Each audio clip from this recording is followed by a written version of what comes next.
APP Bangsa, adili Jokowi, makzulkan Gibran dan ganti Kapolri. Segera makzulkan Gibran karena berbahaya bagi NKRI. Bahwa Indonesia akan menghadapi kenyataan yang tidak mudah diterima akal sehat. Seorang wakil presiden terpilih bernama Gibran Rakabuming Raka tidak punya pengalaman panjang dalam diplomasi, tidak teruji dalam krisis, dan belum memperlihatkan kedalaman berpikir kenegaraan yang matang, duduk di pelataran kekuasaan tertinggi. Bahwa Gibran adalah anomali yang tidak datang dari luar sistem, tapi tumbuh dari pembusukan di dalam sistem itu sendiri. Ia adalah simbol puncak dari distorsi demokrasi Indonesia. Seorang anak presiden yang melompati konstitusi dibantu oleh putusan kilat Mahkamah Konstitusi yang dipimpin oleh pamannya sendiri. Bahwa Gibran menjadi wakil presiden bukan karena prestasi, tapi karena nepotisme keluarga Jokowi melalui pelanggaran etika berat oleh pamannya di Mahkamah Konstitusi MKRI. Bukan sekadar nepotisme, tetapi melalui hukum yang disulap demi garis keturunan dengan cara merusak konstitusi, dipaksa merubah usia. Lebih tepatnya dia adalah anak haram konstitusi.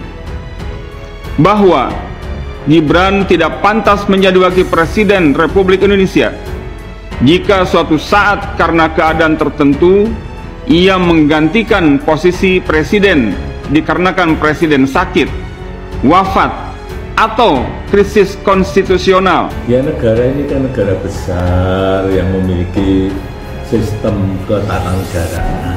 Ya, diikuti saja proses sesuai sistem ketatanegaraan kita. Ada yang menyurati seperti itu, yaitu dinamika demokrasi kita. Biasa saja. Nggak sakit hati gitu? Biasa saja. Ya, pemilihan presiden kemarin kan satu paket, bukan sendiri-sendiri kayak di Filipina itu sendiri-sendiri. Di kita ini kan satu paket. Sekali lagi, sistem ketatanegaraan kita memiliki mekanisme yang harus diikuti, bahwa pemakzulan itu harus presiden atau wakil presiden misalnya korupsi atau melakukan perbuatan tercela atau melakukan pelanggaran berat itu baru. Ini cuma suara purnawirawan, orang tua kolot. Berapa orang pula? Dan kosong. Berapa orang? 200 orang. Penduduk Indonesia 280 juta orang. Ini peanuts. Dijumlahkan cuma 200 orang. Di dalam public opinion ada prinsip bunyinya begini. Dalam logika namanya pars pro toto, sebagian untuk seluruhnya. Bunyinya begini prinsip itu. The whole is greater than the sum of its part. Keseluruhan itu lebih besar dari penjumlahan bagian-bagiannya. Jadi bukan 200-nya. 1 tambah 1. Penjumlahannya itu, keseluruhan itu lebih besar dari 200. Begitu cara membaca politik. Begitu cara membaca demokrasi. Ini orkestrasi. Politik adalah orkestrasi. Apa yang salah di situ? Tapi bukan orkestrasinya yang Anda tagihkan. Anda mau cari kondukturnya siapa, konduktornya siapa, dirigennya siapa. Saya ingin mengutip Buya Hamka. Buya Hamka pernah berkata, Kurang keras tadi. keberanian paling hakiki adalah keberanian untuk mengadili kesalahan diri sendiri. Orang ini tidak akan pernah sampai kepada Gibran omongan ini. Saya ingin menyampaikan, tidak banyak yang tahu, tetapi merasa tahu. Misalnya, sebagian besar di ruangan ini tidak tahu bahwa perkara putusan MK yang mengabulkan bahwa Gibran memenuhi syarat tidak pernah disidangkan dalam perkara pembuktian di MK. Gak pernah. Dari daftar langsung putusan. Apa yang Anda mau katakan soal kebohongan dan fakta baru ini? Maaf Bung Peri, ini dapat dipertanggungjawabkan? Saya pertanggungjawabkan dunia akhirat. Pertanyaannya, masihkah kita bermanis muka soal demokrasi? Saya paling menyedihkan di dalam dunia politik itu terdiri dari 3 manusia saja. Satu yang pragmatis, satu suka menjilat, satu terus bertahan dalam idealisme kesepian, memperjuangkan apa yang dia yakini benar. Saya melihat banyak sekali anak muda-muda yang baru ya, yang mencoba menjilat sekaligus pragmatis untuk mendapatkan keuntungan. Tapi di sisi lain saya percaya banyak anak muda yang sadar betul banyak haknya terlanggar. Dari sekian banyak anak muda, cuman satu anak muda yang boleh dapat karpet merah ini, yang namanya Gibran Rakabuming Raka. Saya tanyakan, berapa banyak anak muda yang pintar-pintar dengan segala prestasinya, apakah mereka dapat karpet merah ini? Banyak anak muda yang miskin tapi tidak pernah punya kesempatan yang sama dari pelaku-pelaku kecurangan ini. Orkestrasi apa yang paling buruk menurut saya adalah mengorkestrasi konstitusi dan undang-undang untuk keuntungan pribadi keluarga sendiri. Berikut tuntutan aksi. 1. Evaluasi dan pecat seluruh anggota DPR RI yang tidak pro dan mendiskreditkan rakyat. 2. Sahkan undang-undang perampasan aset dan bersihkan kabinet, parlemen, dan peradilan dari korupsi, kolusi, dan nepotisme. 3. Evaluasi dan pecat seluruh menteri dan wakil menteri yang merangkap jabatan sebagai komisaris BUMN dan ketua umum partai politik. 4. Cabut segala tunjangan fantastis menteri, wakil menteri, direksi, dan komisaris BUMN.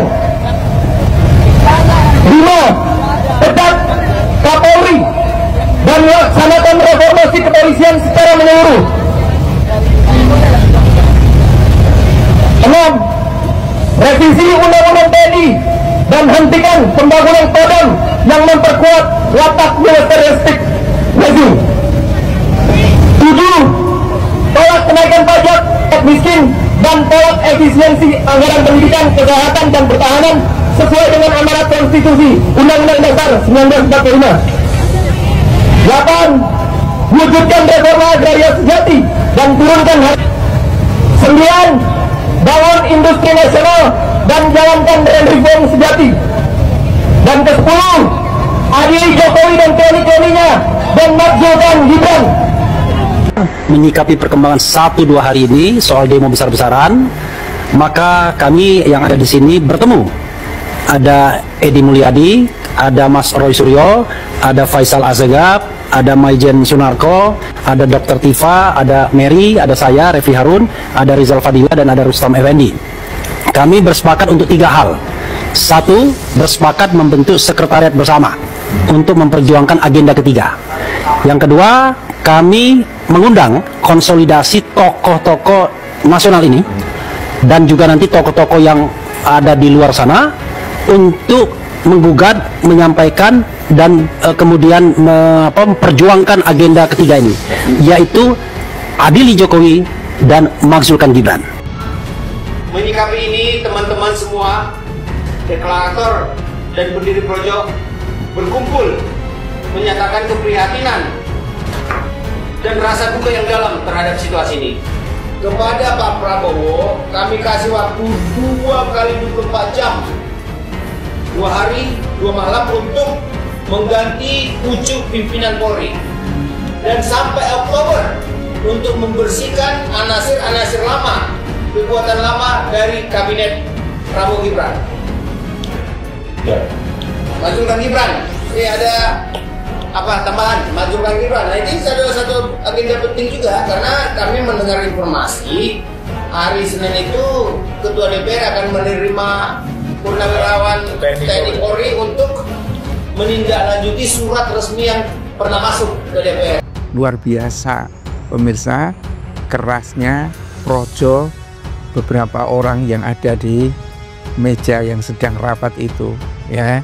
Kenapa kok seperti itu? Ini adalah projo-projo yang sudah tersadarkan diri dari pengaruh Jokowi yang semakin hari ketahuan bengisnya, tipu-tipunya kepada rakyat Indonesia itu, ya.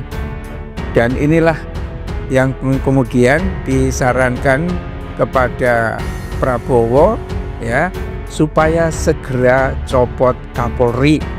Bahkan dalam pernyataannya diingatkan copot itu Kapolri dalam waktu 2 kali 24 jam, artinya 2 hari.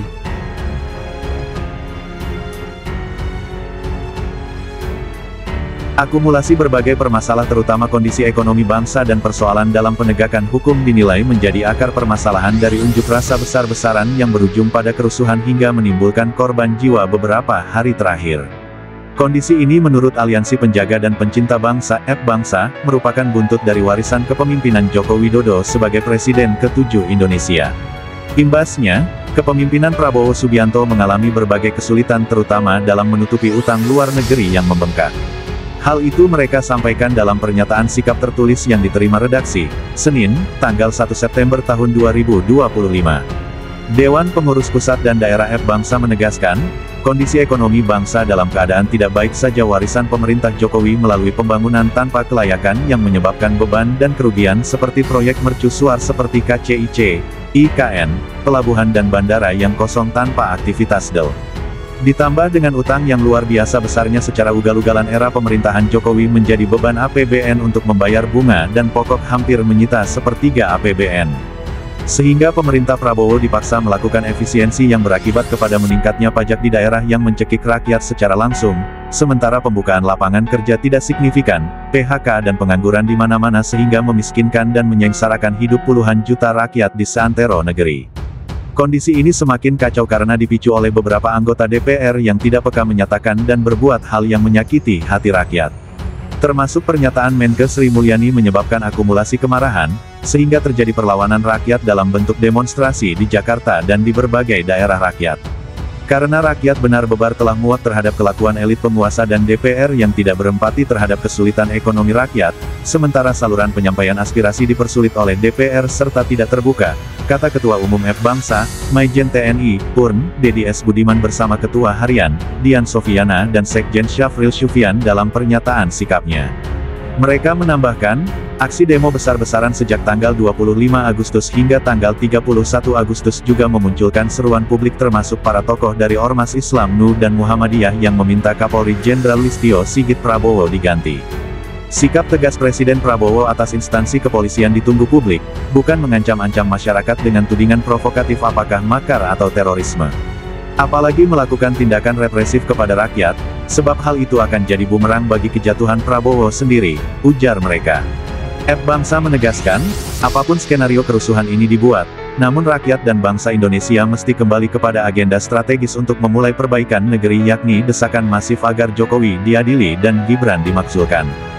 Jokowi dengan dosa politik yang bertumpuk dan Gibran dengan kecacatan demokrasi dan konstitusi adalah biang dari kerusakan negeri. Atas dasar hal-hal di atas, APBangsa menyampaikan beberapa desakan yakni 1. Memecat Kapolri Listio Sigit Prabowo atas berbagai aksi kekerasan polisi selama ini. 2. Segera melakukan reformasi kepolisian, karena Polri peringkat 1 terkorup di ASEAN dan peringkat 18 di dunia.